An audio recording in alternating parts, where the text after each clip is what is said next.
to introduce ourselves, my name is Teresa, or Tete, and together with Maggie, we will guide you through this topic.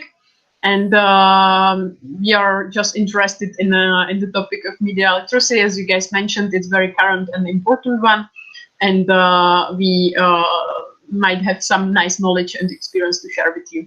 Maggie, would you like to add something?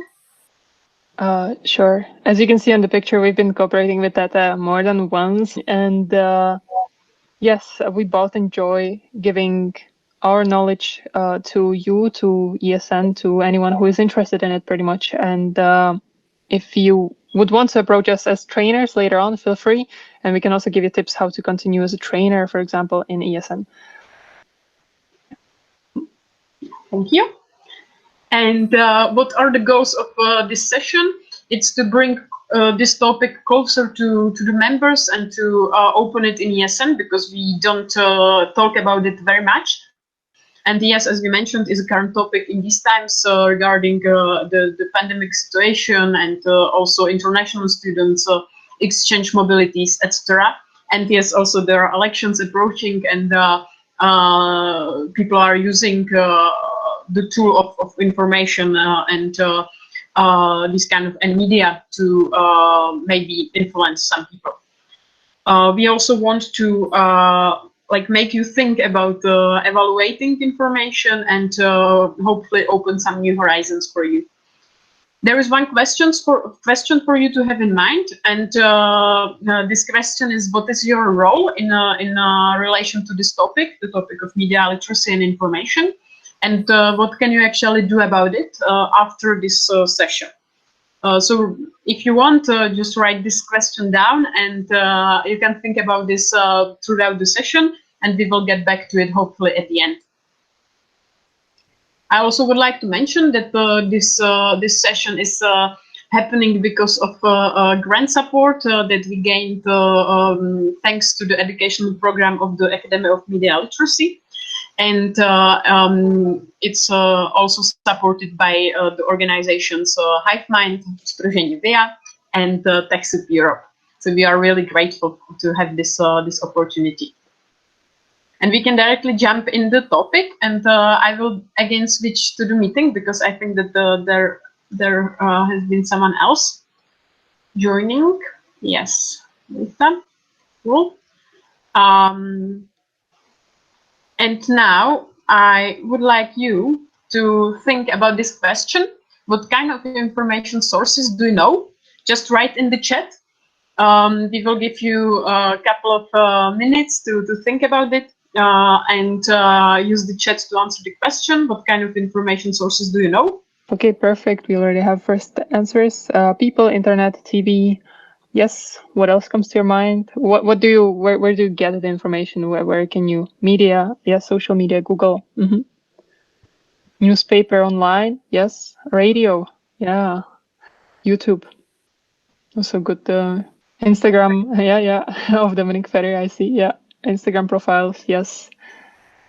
This has also become a trend that the newspaper needs to now kind of tackle, that we go for social media sometimes for the information, and they are not used to it, for example. I'll give you a few more seconds if, let's say 10, if something arrives. Perfect.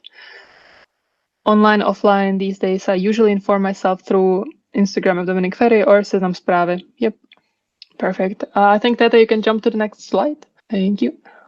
And then books. Books are also interesting, yes. And still printed newspapers, yes, exactly. What we wanted here, this slide is not let's say everything. It's just something to mention and to make sure that it's been heard, you know. Yes, we have different sources, online and offline. And then we have social media versus newspaper. As I mentioned, it's kind of a trend. And then we should also distinguish between, for example, newspaper versus tabloid, because it's two different sources, yet they are both kind of as a newspaper.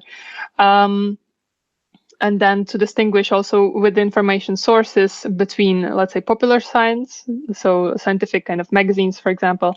Then you have scientific article, which someone actually writes, and they need theories, and they really need to go in depth of the topic. And then you have, for example, conspiracy theory, which all is about science if you think of it in that way. But many times it's just different approaches taken to it, and then also different sources of information that they take for their work. And then also I'm happy that people were mentioned too, because interactions with people are a very big source of information, and it can be a good source of information, also a bad source of information. We all know gossiping, for example, is not a really good source of information, but speaking to an expert is actually a good source of information. So we should also be able to distinguish between those. So it's kind of to bring awareness to all the sources of information. I believe there is more. For example, books got mentioned. And I believe there is more that we could find. TV, I think I forgot to put it here when I was writing it because I don't watch it. So yes, but TV is also a source. I think we can jump to the second question, Tete. Yes. Thank you everyone who is participating. And here we would like to ask you, how do you recognize if the sources are okay or not okay? Okay, so to make a question a bit more simple, what should, for example, an article include to be okay? Like when you open it or open the website or open a newspaper, what should it include? And again, write in the chat, please. Yeah. And Tete, feel free to facilitate this question. Yes, thank you. The source of the information, if there is an author, like a real person, good. Should have some content, some introduction and conclusion, linked to some kind of research. I suppose there should be a name of author, and you can Google him or them. The date of publication. Sometimes a name of newspaper can help if it's good. Use official page of government and other state authorities in non-people language. So I trust. So source of information that they used in the article. Source both views on topic. Author should have informative title rather than a shocking one. Great. Very nice, guys. These are all the things that we should pay attention to. Yellow subtitles in low quality videos is quite suspicious for me. Yes, there are a lot of aspects. The visual one is also one of them. And I will just click on the other side. You mentioned everything right, completely. And just to complete the answer is that we should pay attention to also the number of the sources that the article refers to. So at least there should be 2 resources that the author is taking the information from or is building on. If there is a topic such as the current situation regarding the virus and everything, there should definitely be an opinion from some experts. And also it should be more opinions on the thing should be taken into consideration, and the article should comment on it. The author, yes, we should be able to find the people who wrote it, and if possible we can Google them and we can check them and see what other articles or what other books and work they did. A good article should not evoke any emotions in you. It should be facts oriented. You should be able to create your own opinion on the thing. The article should not give you a sort of opinion because it would be too manipulative. There are also some other keywords here that we should also think about the purpose of the message that it's in the article, which is connected to the target group, who is the desired target group of this article, who is it written for. We should, I already mentioned the author, date of publication, because this is important if you are reading something about some current topics, but you read an information from 10 years ago, it will not be that relevant, right? So this is important as well. And then we have accuracy and currency. Accuracy, the information that are contained in the article should be right. It shouldn't be misleading. And the currency, it refers to, as I mentioned before, if the information is current or if it's something from the past. etc.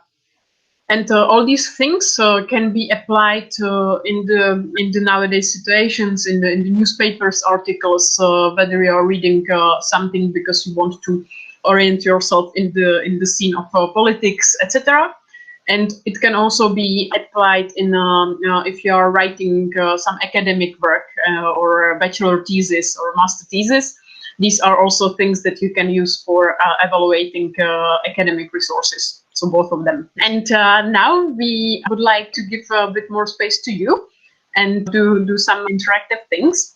And we will talk about fouls in argumentation, which is a topic that is indeed related to information evaluation and just thinking about things. Also, it's related to dialogues between people and to communication and yes, argumentation, and you can think about some interviews between people, also on the political stage if you want, but also on others.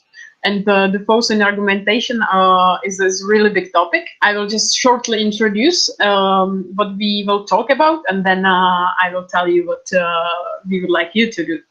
So we can take these fouls in argumentation in consideration. And what is a foul in argumentation is when we might not talk about the right information, as mentioned previously, or this one is that we pay attention to emotion, that the person is actually making it emotional on like. It's the purpose to make it emotional, or the content is manipulative.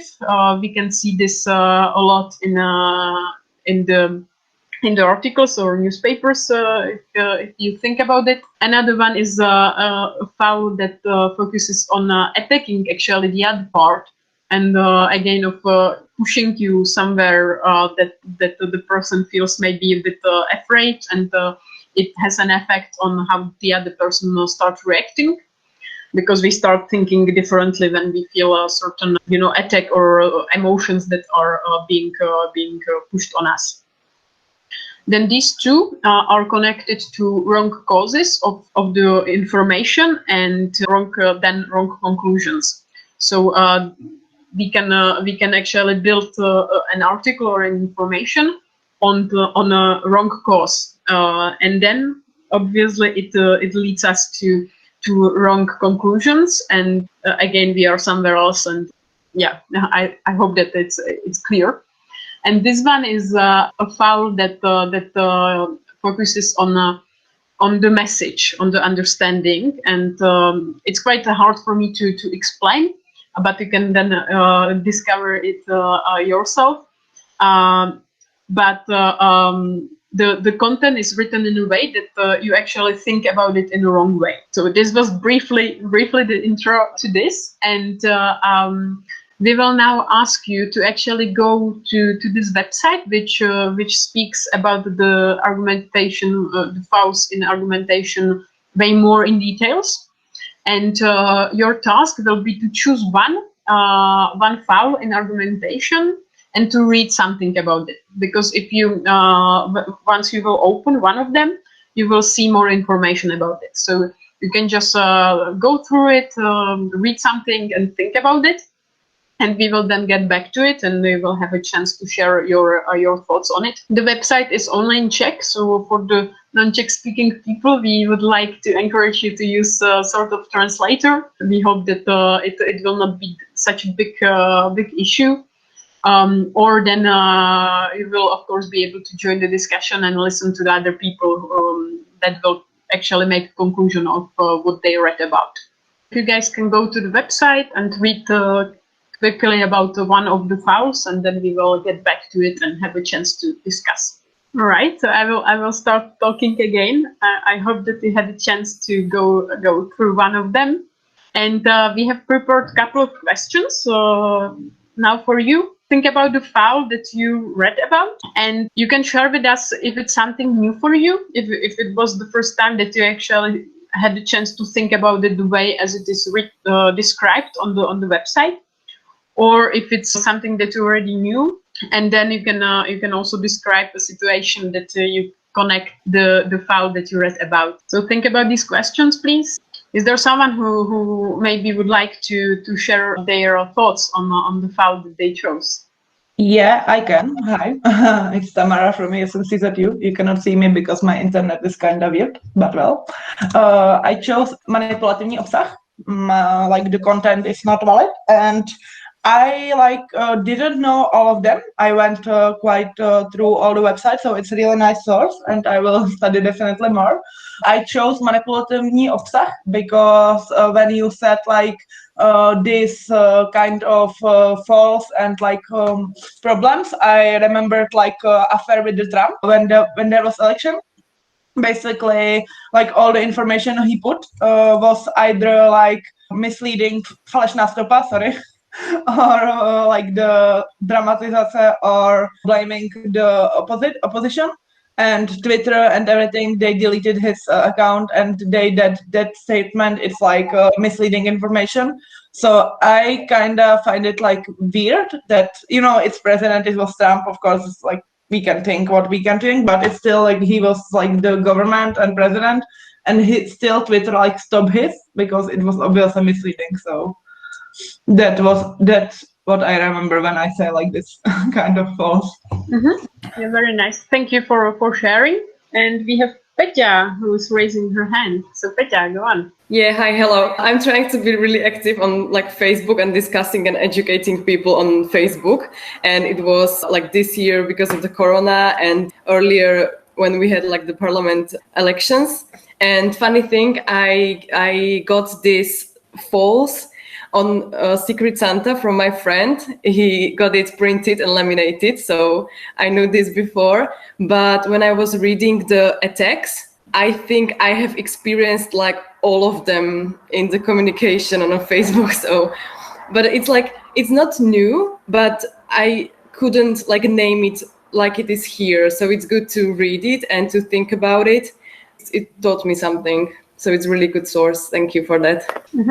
Thank you very much. Lukáš, go for it. Yeah. Hi. I chose confirmation bias, which is also a type of manipulative communication and also a psychological phenomenon, meaning that you are on purpose choosing only arguments or facts that are confirming something you already think that it is true within the argument. Also, the psychological phenomenon of the confirmation bias means that we are actually more likely to believe information that are confirming our already existing opinions. So from time to time, all of us are guilty of the confirmation bias, and it is good to actively fight against it and sometimes read even the information we do not agree with, the information that doesn't seem right to us. Yes, thank you also for sharing. That's very true as well. I hope that you found it interesting and that you can connect to some real situations. Feel free to also share your thoughts about it in the chat, because as I written, we will not be able to give a word to everyone, but it will be really, really nice to see what you think about it. We invite you to share in the chat as well. And we have 3 more questions on this. We will do it the same way. You can write in the chat, or 3 to 4 people can share. If there was a time when you yourself actually made a foul, and where can we experience argumentation fouls in our lives, where in ESN? So you can answer whatever questions you prefer. I see Petya again, so Petya, go on. This time it's me. I noticed that I'm using a lot of the manipulative polls, but sometimes on purpose to manipulate people. So actually, it's really nice to have some more like ideas, and now I can name them, which is really good. It's like some tactics when you need to like manipulate somebody. It's really nice. But then you also cannot blame anyone who is gonna tell you, "Hey, I think you're using this foul right now. Like it's not good what you're saying." Yeah, I know, but usually they don't. Thank you for sharing. Or Maggie, did you want to say something? There was just one chat entrance. It was for the previous question. I examined the spotlight fallacy, which basically means you hear one example, generalize it for a whole cause. You're scared of flights because you're scared of flights because there are accidents described in the news all the time. Thank you very much for your contribution.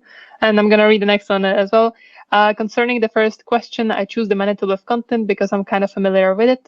Most of the articles on the internet are providing only the info they want people to see and know about, but not the whole truth. So only providing advantages and not the disadvantages. Does anyone want to share more about these questions? There is one more saying that I can connect to ESN 2- make plus. Especially now with the events, it's kind of demotivating when people will not show at your event. So you can think if there is an illegal party, of course they won't come, but that doesn't have to be true if there is somehow connection to the students. So basically mluvčí uvádí, či naznačuje, že jedna špatnost určitým způsobem omlouvá druhou špatnost. I meant it more like in Prague, I don't know, like other sections, but I face a lot that our students are still joining those illegal parties and they basically obeying the rules. Like they don't listen and they still like don't participate in our events. But what we find out, like first we did like feedback things, and first we thought, okay, so maybe they are just not interesting because there is the party, so they will definitely not come because there will be next party. So, but we found out that not everyone is like attending, and that actually are people there. It's not that many because of course most of the people, they won't just listen and like do whatever they want. But it shouldn't be necessarily the reason why you should like stop trying or even like stop telling them that they are wrong. Not like wrong, but it's more like complicated because it's the whole situation. But yeah, it's like I had the idea it's in ESN, it could be connected to the, online activities because students like in general are not that much interested in it. Yeah, maybe it's a bit more complicated than like one fall only. All right, but thank you for sharing. I think that if we go like deeper in the concrete examples, we might also find some of the files there. I can imagine that it can be. It's actually maybe connected to the word of information. We will also give you like a few of information at the end, but an invitation to another workshop. But it's connected maybe to the information resources that are available in English that we can share with the international students. And there are not that many of them, or it's quite messy to see what to read and what's right. So it can be misleading as well. And we have one more comment. Not sure what category this is, but generally every news source has their political view. Some are more liberal, while some are more conservative. You have to take that into account while consuming the information. Yes, this actually goes also to what we mentioned before. When you are evaluating information, you also can have a look on the media of the source that is providing and supervising, let's say, supporting the concrete article and the newspaper, because it might be connected to some political parties or to some people who are manipulating through the media. So it's very important as well. All right, guys, feel free to continue commenting on that in the chat or have these questions in your minds where we can see the files in argumentation in our daily lives or in ESN as well. Not only like externally, let's say, towards the international students, but you can also look inside your sections and inside teamwork and these kind of things. Because I think that it can be actually seen in many different aspects, not only information world as itself. And I would like maybe to move on because we have one more, let's say, example or topic prepared for you. We have two more websites. We will share it with you also later. There is this website, demagog.cz. This website is in Czech. And this website, the people who are there behind the creators, they analyze political statements and they are pointing out on the hidden manipulation. It's really put in easy words, but I really encourage you to have a look at the website and go through it. It's really like eye-opening as well. And then we have a Slovak website, Konspiratory.sk.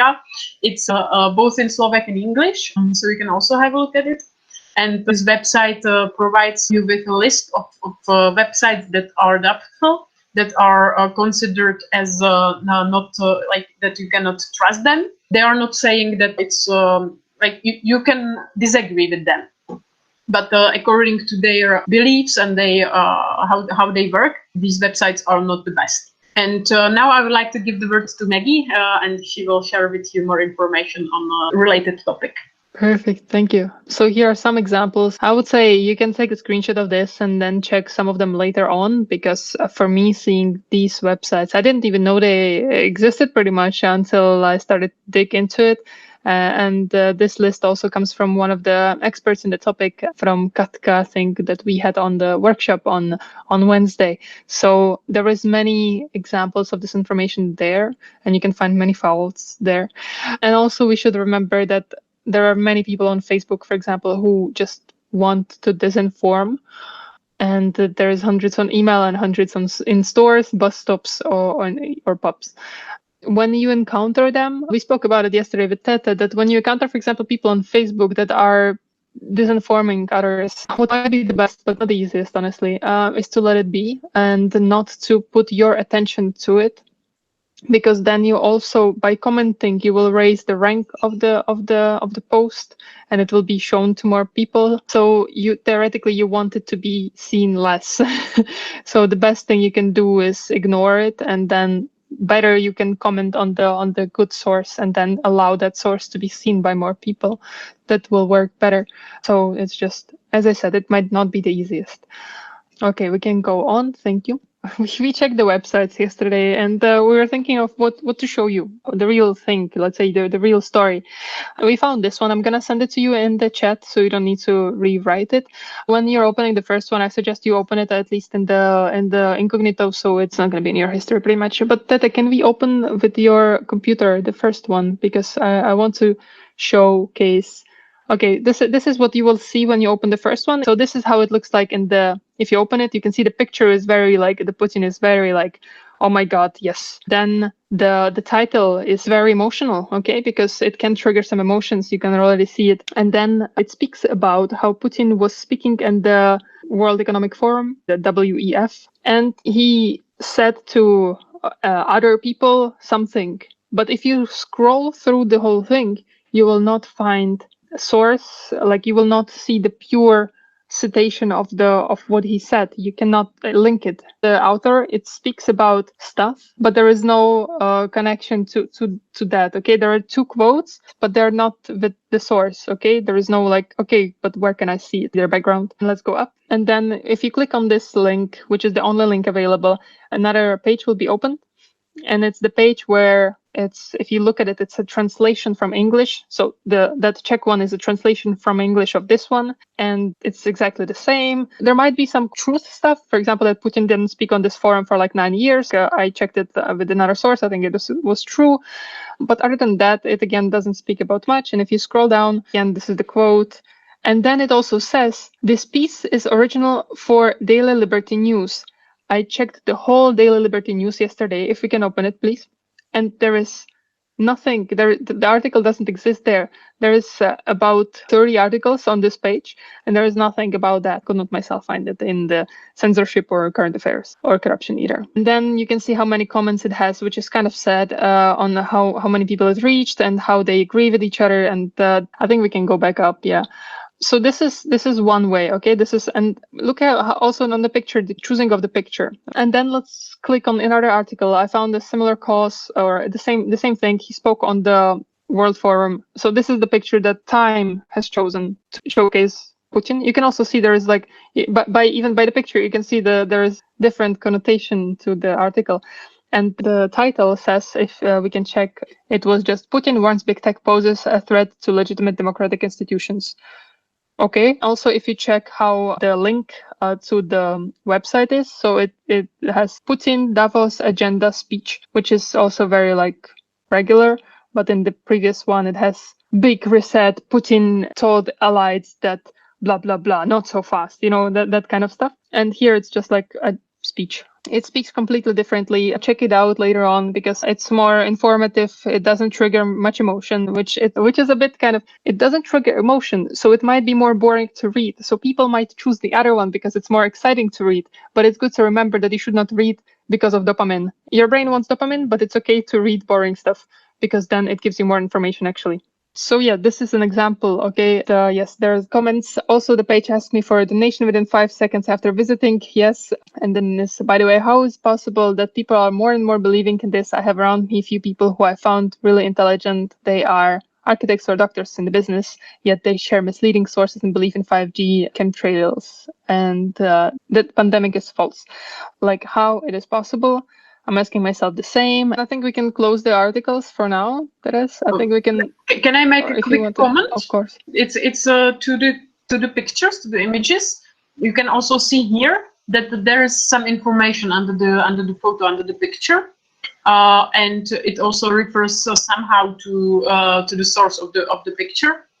On the other hand, in the other articles, you have like there's nothing when you see the picture, and here as well. So this is also something that you can consider when evaluating resources, also to see the pictures and the sources of the pictures itself. And that's my only comment. I will go back to the presentation. Perfect. Very well said about the picture. So this is about why people are, for me, it's still a mystery to some extent. I think some of it because, how to say it, it's easier to read this kind of information. And then when you are in the bubble where people believe in that information and they encourage each other, and they're like, yes, yes, yes, yes, yes, yes. And then they just kind of grow on like, yes, yes, yes. So the people might feel that it's actually truth. And then, as Lukáš was saying, that we don't check usually the information we disagree with, because I feel like it to be like, yes, you are correct, and no, oh no, you are wrong. So they tend to check the information that exactly is the same thing. You can check the movie called, it's about how Brexit happened. Maybe it's called Brexit. It's about a campaign that they did about marketing on and how they targeted people. It's a very good movie on this kind of thing as well. Teres, would you like to add something to the question about how it's possible? I had something in mind. Yeah, if we would like to, we could also go more in details when going through the article and analyze it, you know, and apply the questions from the beginning, like what to consider when evaluating resources and information. And we could really go in details and say like this sentence is the this and that, and based on this we cannot trust it. Or we could also go to the website and check the background of the website that published these articles, and also make an opinion on that. So this could be an like additional exercise that we could do to really analyze it and to go in details there, which is a good thing to do when you probably really need to evaluate the information in details. So if you want, you can then try it and see like the arguments that you would have on this article or on any other, even a good one. Even if you are reading a good article, it's also sometimes good to evaluate it and to see who is the author, or what is the link between the author and the topic, etc.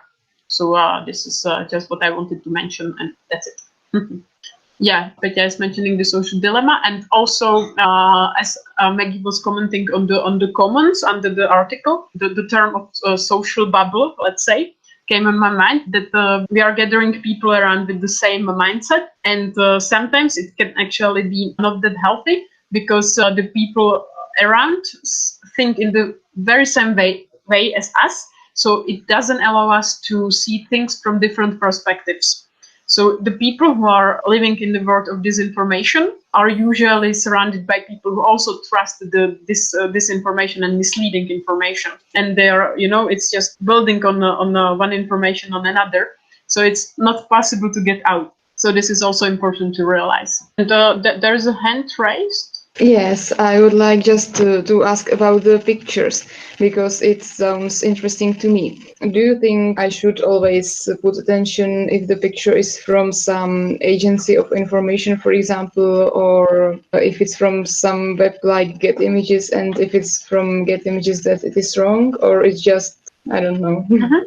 Good question. I will try to answer briefly. If you're not sure about the images, I would encourage you to take the image and insert it to the Google Images, because the Google Images will tell you if the picture, the very same picture, was already found somewhere, and if it's a real one. Because if it's not a real picture, if it's something in Photoshop, the Google will not actually find it, or will give you some information. And another tip is to check the licenses of the pictures. It's like there are two ways of seeing that. If you are working with the picture from an article, you can use the Google Images to make sure if this picture was used somewhere else. And then if you yourself are searching for some pictures that you can use, I would encourage you to also study a little bit about licenses or set a filter on Google. At least there is the possibility that you set a filter that you want only pictures with a certain license that allows you to reuse the images. This is my short answer. I hope that it helps. Thank you. Yeah, thanks for asking. And another tip for you would be this bullshit detector. Maybe you know it. It was new for me last week, and it's an extension. I think that only to Chrome. But if you add it, then bullshit detector will make you an alert here that you should be very careful because you are entering a website which is on the list of disinformation websites. So this is very good, and it's linked to the website that we mentioned earlier, the Conspiratory SK. You can just add this extension, and it will give you some alerts if they see that the website is not good. So this is a practical tip, and to maybe start ending up in a good, more positive mindset, we could also go from the disinformation websites and bad articles and misleading information to actually serious resources. So if you could share with us in the chat which serious resources do you have or you use, you can type it in. Yes, and there was one more comment on the photo that there should be a credit to someone who made the picture of photo. Indeed. So we are mentioning Rozhlas, Deník, and these are credible sources. Yes, Česká televize, verified Instagram profiles of governments or Twitter or Facebook. Vláda CZ. Always looking for some studies from various universities like Harvard, for example, or the articles from the ministries and other regulating institutions, for example. COVID.CZ.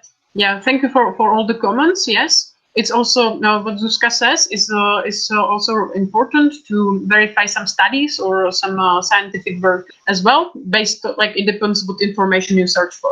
And think what's ending gov.uk or gov.us. Yes, it can be something that can help you, but it's not like you also have some other websites that you can trust, and they are not ending with this letter at the end. So it's only one of the little puzzle in all this mystery, right? And we also had this discussion on Wednesday with the people who joined the workshop, and we think about social media sometimes as relevant and serious resources of information, which is something really wow, because who would say that in past that we would use Instagram profiles as a sort of information resources. So it's also interesting to see it this way. However, it's also important to still be critical about it and not to trust everything, right? And really think about what profile you will follow and why, right? What's the reason behind that you are following it? Maggie, would you like to continue? There is slowly the summary part. Yes, go ahead. The summary is taken from the discussions that we had on Wednesday, as we mentioned, and also from what we mentioned today. Remember that disinformation can be the start of communication and discussion. It might sound weird or might sound strange, like how can it be a start of communication? Well, if you hear of someone disinformation that it's in different country, especially for us ESNers, we usually know someone from another country or from the country that's their origin, we can double check the information with them. We can communicate with them about it. We can ask them questions that are on our mind. And we can actually, it can be a start of the discussion, and then we learn actually more. So just to remember, this information is, it can start a good thing too, okay? That is, I've mentioned it, I think, few times, but ask yourself, I'll start from the second question, who released the information for what purpose, okay? So think of the purpose, like why is this information here? What the person intended with the information? Who is behind this information?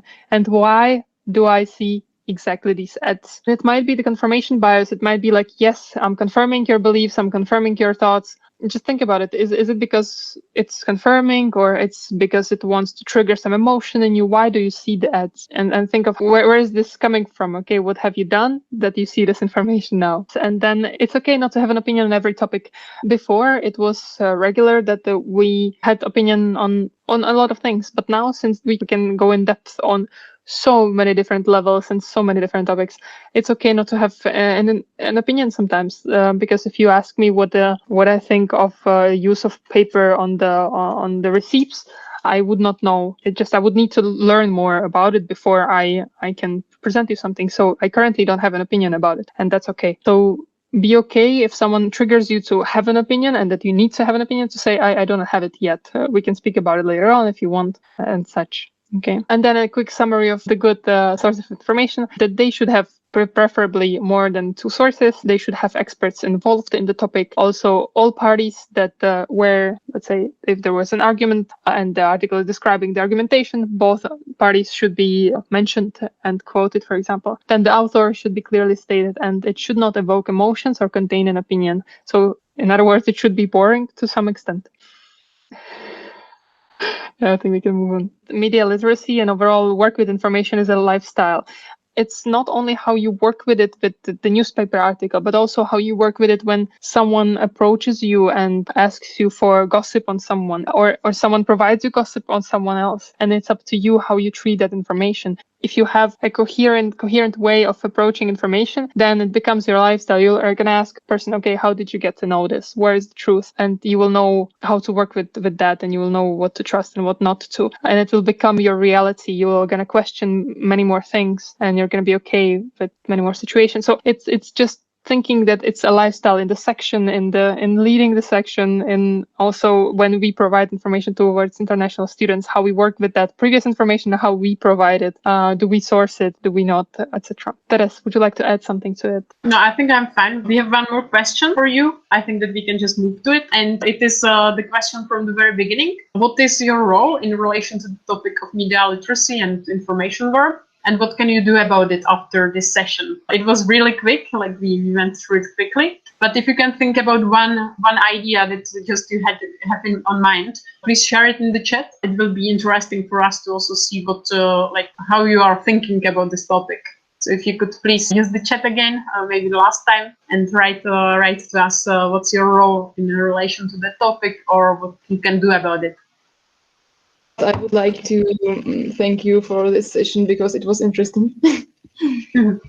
Thank you. I think that it's important for us to realize where do we stand in all of this, because we also have certain role in the society, in the organization, at the university, like everywhere. So what can you do about this? Because as we mentioned, the world of information is really big and there are a lot of topics. It's not possible to know everything. And I think that here we can apply the principle of by little changes, we can actually do something big.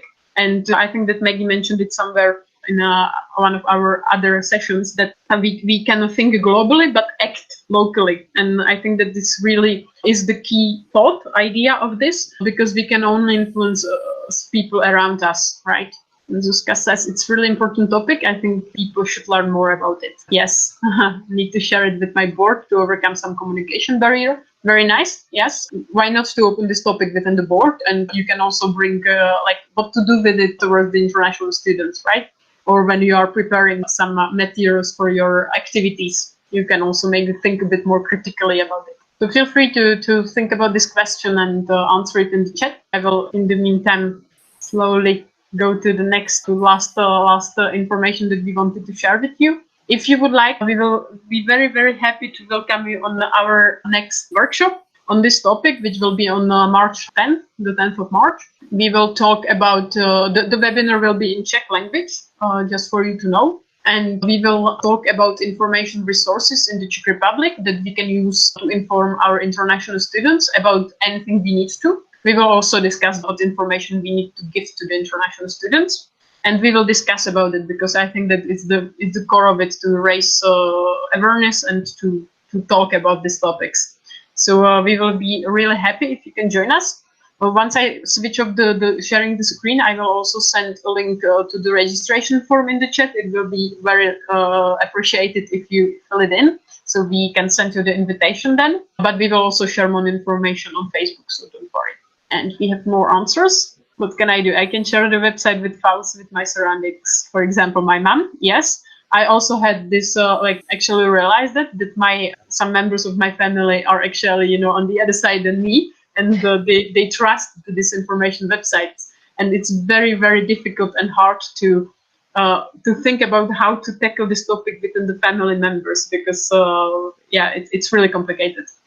So I will switch off the presenting. It's already 1:20, but if you guys can share one thought in the chat, it will be very lovely, so we can see what you are taking out of the session. We know that it was quick and we spoke really fast, but we wanted to bring this topic to you. So please share at least one thought that you have on mind right now related to the topic. And also, if there is someone who would like to stay and to maybe ask some more questions or discuss, I think that we can spend like 10 more minutes here. Thank you very much for the workshop. It was really good. Yeah, guys, if you need to know, of course, feel free, because it's your lunch break and the program starts again in 1 hour and something. But we also didn't want to just turn it off and, So if there's someone who would like to discuss, feel free to ask questions. There's a note. I have like 17 thoughts, and the session would have to be about 3 hours longer just to discuss half of the thoughts I would like to. Nice. Yeah, we will be happy if you join the workshop. And I forgot to send you the link, so we will maybe publish it on Facebook of ESN Czech Republic. It will be better. Yeah. Now I know that I'm doing everything right, so thanks, because I'm more confident about it. Nice. So this was also one of the aims of the session, either to open new doors or to confirm that you are actually doing everything right. If you want a good book about misinformation, why it's happening, The Road to Unfreedom is a good source. Thanks a lot for the website. I find it very interesting. I will take my time and go through it completely. I would like to ask, where in FIBI, in which group? Kde bude ten link, protože nevím, jestli jsem v té skupině. Já jenom vypnu už to natáčení a hnedka odpovím.